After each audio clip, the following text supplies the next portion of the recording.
घुम्नुपर्छ hike हान्नुपर्छ एक round हान्नेछु कि अब त्यो मैले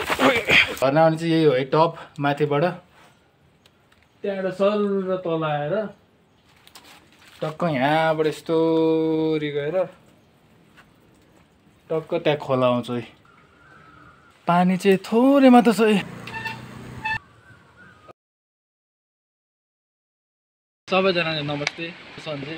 आज म चिसेनी होइन बुना नीलकण्ठमा छु चिसेनी जाने चाहिँ आजको मेन अब्जेक्टिभ हो उता हेर्नु त त्यो डाँडामा चाहिँ चिसेनी वाटरफल छ होइन एउटा मात्रै चिसेनी वाटरफल छ तर के भएको थियो तर 2-3वटा वाटरफलहरू चाहिँ अझै त्यहाँ छ कता कता लुकेको छ त्यही वाटरफल एक्सप्लोर गर्न चाहिँ आज जाउँ लेट्स गो पिचु छ पछाडि ल लेट्स गो जाउँ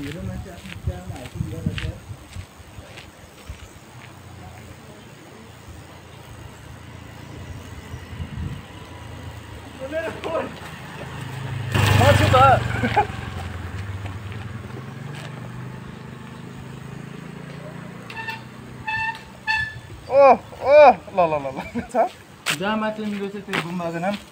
जामात खासमा यो चिसेनी झरनामा चाहिँ 2-3वटा ठाउँबाट पनि जान मिल्छ क्या अनि म अहिले यो कुन बाटोबाट जान आँटेको चाहिँ ठ्याक्कै त्यो इस्कनको त्यो मन्दिरबाट सिधै गएर ढलाने बाटोको त्यो राइट टर्न लिएर चाहिँ जाँदाखेरि हल्का घुमेर जाँदा हुन्छ रमाइलो हुन्छ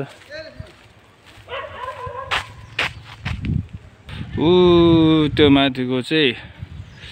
के गुम्बा भन्छ नागी गुम्बा होला नागी बुढा नीलकण्ठको इस्कन मन्दिरबाट करिब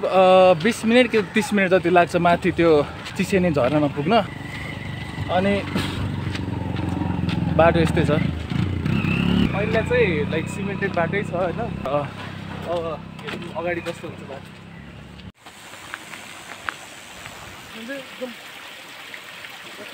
यो चाहिँ देक्काइदो रेस्टुरेन्ट हो कि रिसोर्टको ठाउँ हो यो देक्काइदो रेस्टुरेन्टको यो ब्याम्बो वाल चाहिँ बबाल छ है त्यो चाहिँ मलाई पनि मनपर्छ है मलाई सुहाउँछ मलाई सुहाउँछ देख्दैन त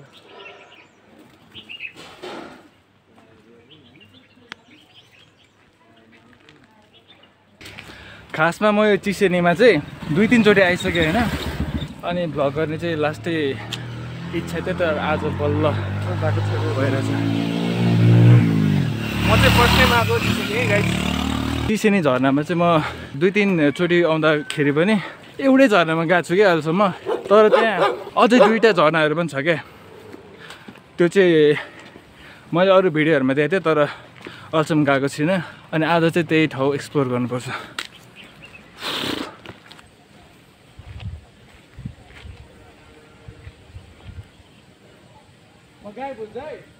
म गायब हुन्छु रे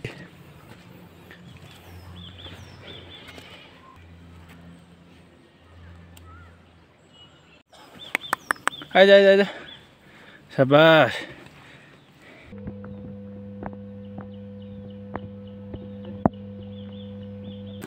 आइज जाउँ सँगै जाउँ आइज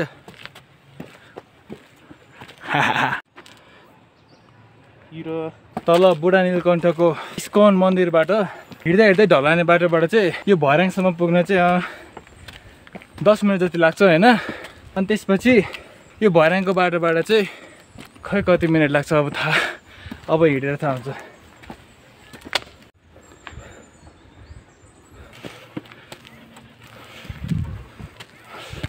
आइज ए हग्नु पो थाल्यो यार पानीमा आइज आइज आइज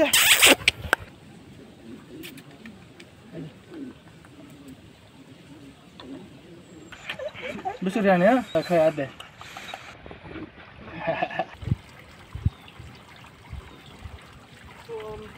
मलाई चाहिँ यहाँ प्लेयर आफै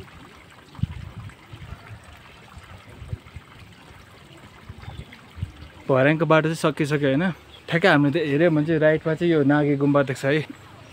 खै कताबाट जामा चाहिँ हो कि के त्यस्तै एउटा गुम्बा छ अनि हाम्रो लेफ्टमा चाहिँ चिसेनीको बाटो छ ल त दामी ठाउँ है फेरि कल्के टक्क होइन कहिले घुम्नुपर्छ हाइक हान्नुपर्छ घर यस्तो बबाल छ बबाल होइन राम्रो रमाइलो छ सुन्दर छ सुन्दर ब्युटिफुल ब्युटिफुल ए क्याम्पिङ स्पटमा आउन आँट्यो हामी चाहिँ क्याम्पिङ स्पट हो यो हो नि क्याम्पिङ स्पट के भन्छ अरे यो आगो लाउनेलाई डढेलो होइन डढे अन्त मान्छेले गरे यहाँ हो नि क्याम्पिङ गर्ने ठाउँ सञ्जय भ्लग्स पार्ट कति हो थाहा छैन तर सञ्जय भ्लग्स हेर्नुहुन्छ भने मस्तले हेर्न आउनुहोस् सञ्जय भ्लग्स अब बल्ल जङ्गलको भित्र छिर्यो होइन अन्त छैन आज कुकुर हाम्रो साथी आएको छ ठुलो ढुङ्गा हो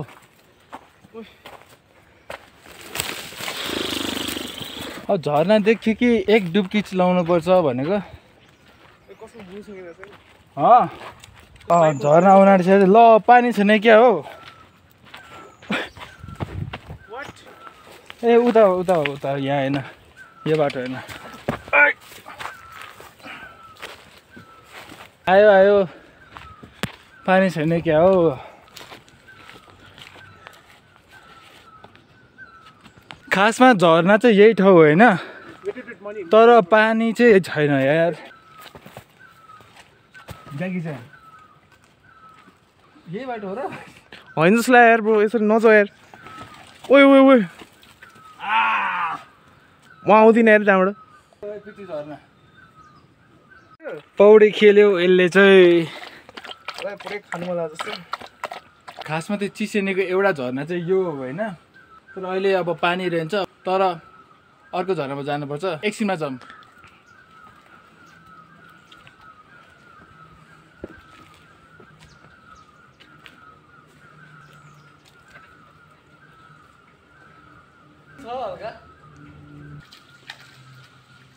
पानी चाहिँ थोरै रहेछ है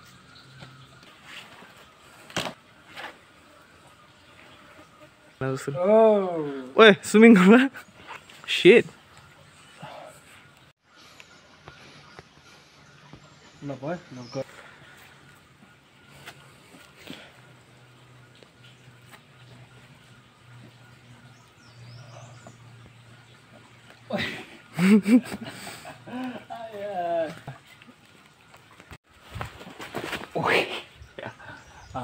यही हो भने चिसिनेको एउटा झर्ना चाहिँ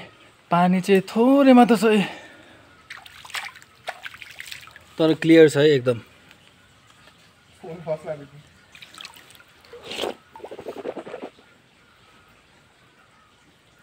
खानु चाहिँ है ढुङ्गा नि बबाल ठुलो छ यार बाटो त लास्ट खत्तम रहेछ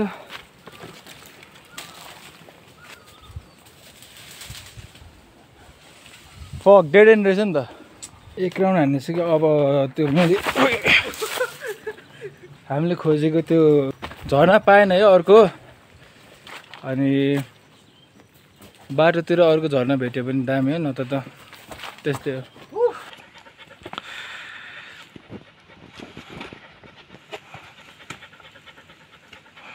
ओके नलड है म यहाँ तलै छु हामीसँग पछि पछि लागेको कुकुर अड्क्यो है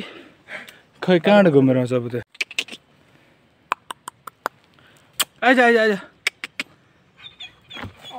हामी तल झरेर बोकेर ल्याउँदा भइहाल्यो नि खोलाको आवाज त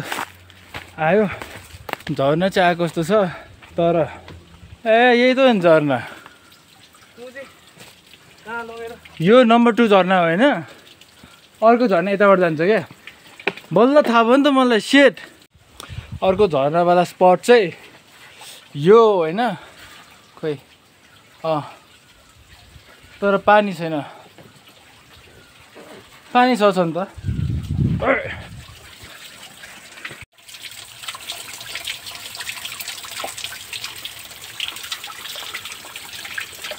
यत्रो सानो पानीमा कसरी पौडी खेल्नु है त्यतिका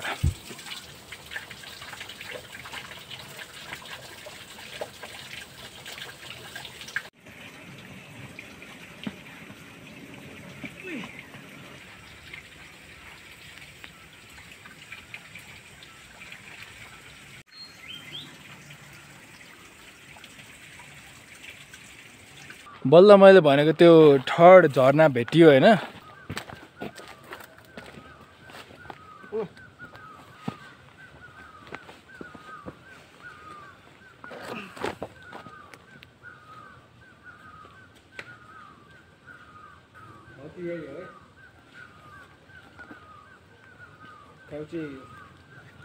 ठुलो छ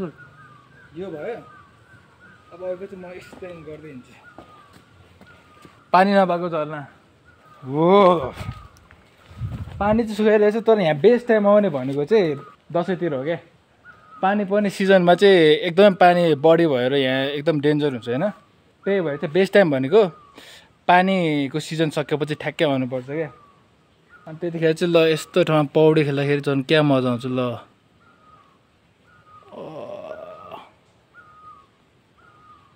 अझै भित्रसम्म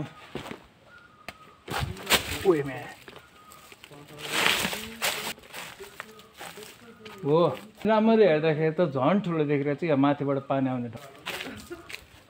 गएर पनि खतरा गइरहेको रहेछ है। पानी आएको बेला टक्क स्विमिङ गऱ्यो भने आमामा यत्रो पानी आउँछ। सही हो।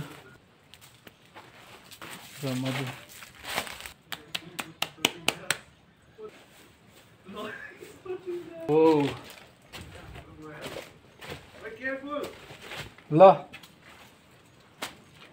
कस्तो दाम थियो ल। खासमा यहाँको झरना आउने चाहिँ यही हो है, टप माथिबाट त्यहाँबाट सर तल आएर टक्क यहाँबाट यस्तोरी गएर टक्क त्यहाँ खोला आउँछ है।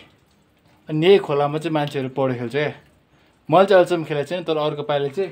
ठ्याक्कै टाइम मिलाएर यहीँ आउनुपर्छ। ल आजको 3टा झरना एक्सप्लोर गर्ने भनेको यहीँ सक्यो है। अब अर्को पालि टक्क पानी भएको बेला आउँदाखेरि चाहिँ खतरा रमाइलो गर्छु। अब झरनालाई नि बाई बाई गर्नु पऱ्यो यार। बाई झरना। हामी यहाँ 3टा झरना चेक गर्दाखेरि झन्डै 2 घन्टा 3 घन्टा जति भयो। अब पानी नि कस्तो तिर्खा लाग्यो यार मलाई त। बल्ल हामी फर्क्यौँ होइन। अब कहीँ बसेर यसो खाइदिने केही चिज अनि त्यसपछि घरतिर लाग्नुपर्छ। मेरो खुट्टाको औँला एकदम दुख्यो क्या। बढी औँला दुख्यो, खुट्टाको नङ दुख्यो नङ। के भयो पालेको। ल बसौँ न त यहीँ।